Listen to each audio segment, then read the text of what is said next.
Mahigit 200,000 mga guro ang sasailalim sa pagsasanay para sa paghahanda sa ipatutupad ng matatag K-10 curriculum ng Department of Education o DepEd.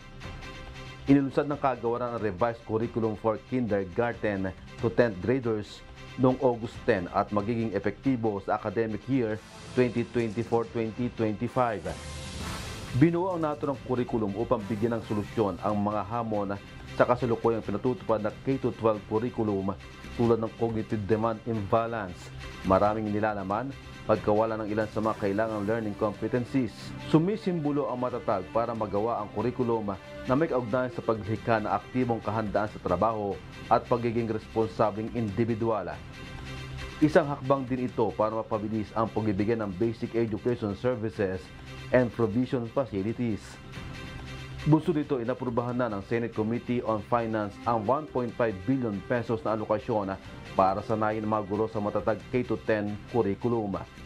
Sinabi ni Senator Sherwin Gatchalian sa ilalim ng Finance Panels Committee report sa 5.768 trillion General Appropriations Bill para sa taong 2024. Una nang inirekomenda ni Chairperson on Basic Education Senator Sherwin Gatchalian ang 1.7 billion pesos kung saan target na sanayin ang nasa mahigit kumulang 200,000 teachers.